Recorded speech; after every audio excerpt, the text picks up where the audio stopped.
Hi, it's Fies Tarot. Hello, Leo placements. Okay, so, love reading ngayong mid-August. Okay, so, tingnan natin kung ano bang magiging takbuhan ng inyong sitwasyon. Okay, ng iyong person. Okay, so, syempre, before tayo mag-start, kung hindi ka pa nakakapag-subscribe, please do subscribe and hit the notification bell para lagi po tayo maging updated sa mga mangyayari pa lang, okay? So, yeah, ating pagpapasensyahan muna ang aking boses because I'm not feeling well. Oo. Leo. Okay. So, ano bang situation meron ng mga Leo? Situation. Okay. The 7 of Cups inversed and the 7 of Coins. This is waiting game. Yeah, waiting game and expectations. Yes, okay. Tingnan natin. Ano ba ang meron sa taong yan? So, who is the person on your mind, Leo? Some of you, hindi mo siya kausap or hindi ganun kaganda ang komunikasyon ninyo. Tingnan natin, ano bang meron sa kanya, Leo? Let's see.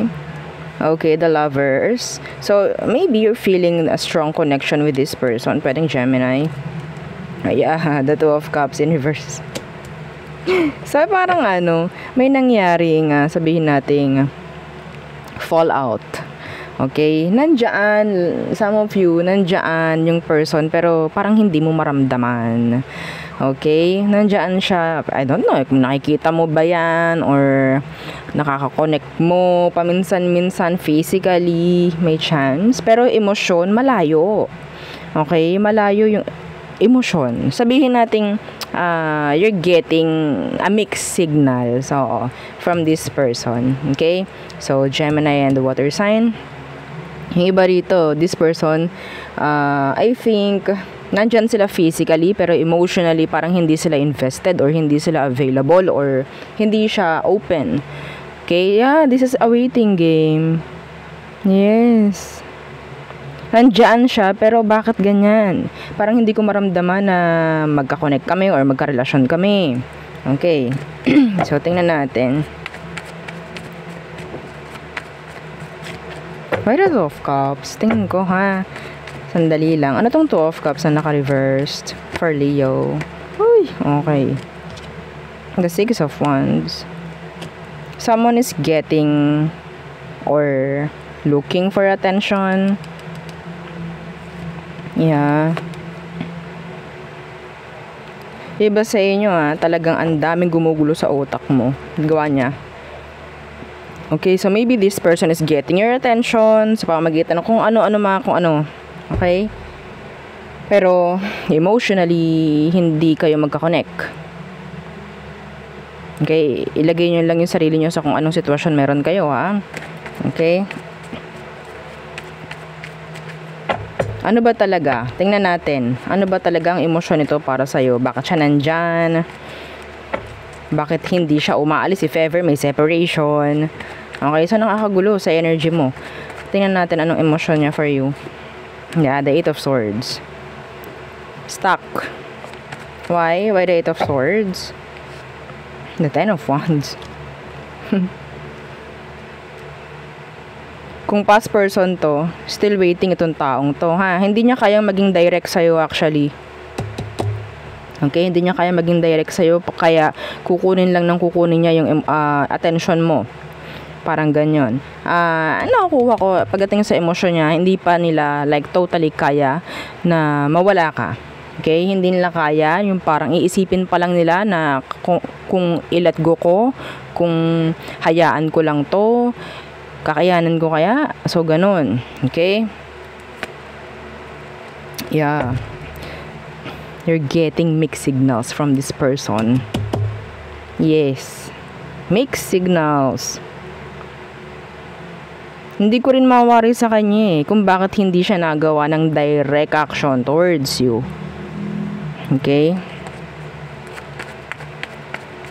He is a boss person because of the 7 of Cups in reverse. I think. Okay, meron pa ritong 8 of Swords and the 10 of Wands. Okay, so mas malakas yung energy na may separation dito. Let's see anong next action niya towards you, Leo. Pagpapatuloy ba niya yan, yung pagkuha ng attention mo? Tingnan natin. The 3 of Swords in reversed. And the 4 of Swords. Yes, pagpapatuloy pa rin niya. The Wheel of Fortune is here in reverse. Wala siyang gagawing action, like big action or parang pagbabago, parang ganyan. So, the 3 of Swords in reverse and the 4 of Swords. This is an energy of parang ipapakita ko sa'yo na open ako, pero hindi ako magdadirect. Yes, mag-i-stay pa rin ako na tayo ay hindi nag-uusap or separated tayo. No contact at all, mga ganyan. Pero ipapakita ko sa'yo na I'm still here. Parang ganun. Okay? Pwedeng titingin sa my day mo. Pwedeng hindi ka pa rin niya ibinablock. No? Something na nagbibigay sa'yo ng mixed signals. Bakit kaya? Ano kayang dahilan? Bigla na lang siyang nawala. Wala kung ano man. Hindi niya ako binablock. Pero nandyan naman, oh yes, mga ganun. Okay? Giving you mixed signals. Not reaching out, being silent, and then that's it. Yeah. Anong outcome nyo? Anong outcome nyo? Tingnan natin. Outcome. Pati ako naiintriga sa gusto ng taong to. Hindi ko makuha ang intention niya. Bakit siya nandyan? So, yun nga, pwedeng mahirap sa kanya na talagang i-let go ka or bitawan. Okay? Kung lalaliman pa natin to, makikita natin. Pero, dito lang muna tayo. Hanggang dito lang. Okay. So, anong outcome / advice for Leo? Yeah, the Hierophant in reverse. Okay, someone is a non-committal or takot pa sa pakikipagrelasyon, like totally relasyon or settling or seryosohan.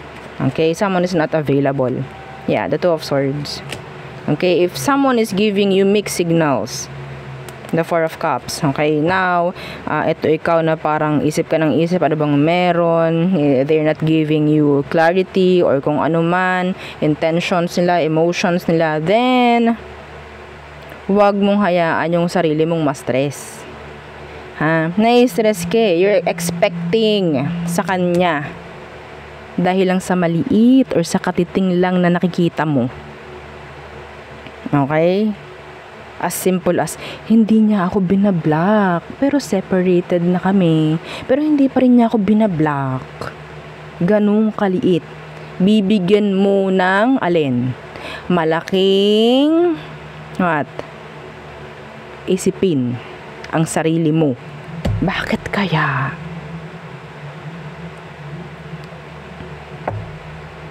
Kahit hindi naman nag-reach out, iisipin mo, ano ba kayong meron? Ay, tiningnan niya yung my day ko. Pero hindi siya nag-reach out eh. Ano kayang meron? Yun, hanggang sa isang linggo, isang buwan na, ilang buwan nang nakalipas, ayun pa rin ang nasa loob ng isip mo, ano kayang meron? So then, kapag walang nangyayaring clarity, walang binibigay na clarity itong taong to, bakit mo hahayaan yung sarili mo na ma-stuck?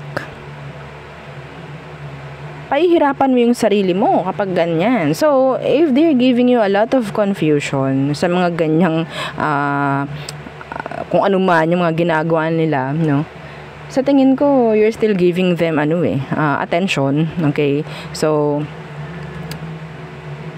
para matulungan ka, ikaw na yung gumawa ng paraan para mabigyan mo yung sarili mo ng peace of mind. Okay?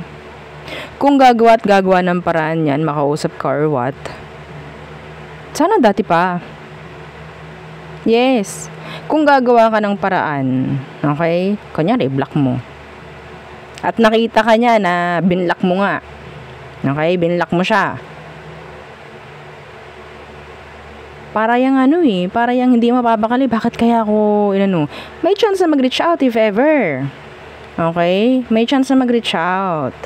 Eh kung wala, di wala. Ganun lang. Okay, wag niyong bibigay yung sarili niyo ng isipin, ng expectations kung ano man sa mga maliliit na bagay na napapansin niyo sa kanila.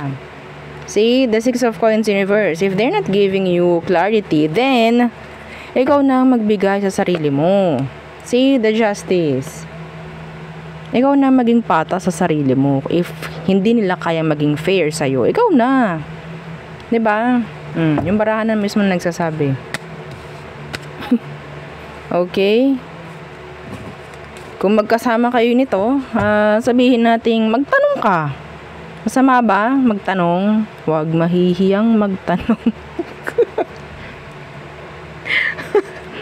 Okay? Kung hindi ka rin naman nila bibigyan pa ng sagot, then may mali. Okay, may mali na. So it's up to you na kung gagawa ka na ng decision or what. Okay? So ganon. Huwag kang may hiyang magtanong. Teka lang. Okay. So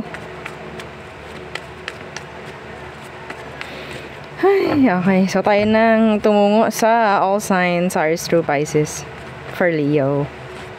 Okay, Aries, they're non-committal, or sabihin natin some of them may issue pagdating sa pakikipag-commit, or may issue rin sila sa sabihin natin may issue sa pera, some of them, okay? Taurus, they want a new beginning. Some of you, pwedeng Taurus ang maging new person mo. Virgo, bakit Virgo? Gemini, okay, so maybe a Virgo or a Gemini, ganito na nararamdaman sa'yo, they feel a strong connection with you. Okay? So, ang layo-layo pa ni Virgo, no? Aries, Taurus, Gemini. Cancer, okay. So, some of them, they're a narcissistic person. Okay? They're not telling you the truth. Okay? Some of them may takot. Leo, okay. So, this is clarity. This is sadness, I think. Maybe they're giving you sadness. Okay. Virgo, emotionally not invested. Okay. Libra, so may chance na may mag-end with this Libra. A cycle, maybe. Scorpio, they're confused. Some of them, they're not ready to tell you the truth. Mga ganyan. Okay, they're afraid. Sagittarius, they're dropping you. Capricorn, okay, so si Capricorn, they want progress, they want improvement, and yes, may chance ng fertility or may chance ng pregnancy with this Capricorn. Okay. Aquarius, they want na maging fair sa'yo. Okay? They want to do the right thing, parang ganyan. Pisces, okay, they're a time waster. They're blaming you. Parang binabaliktad ka niya. Parang ganon, okay? So, there, yeah. Yun ang ating reading for you, Leo placements. Again, yeah, please don't forget to like, share, and subscribe. And follow our FB page. Thank you. Bye.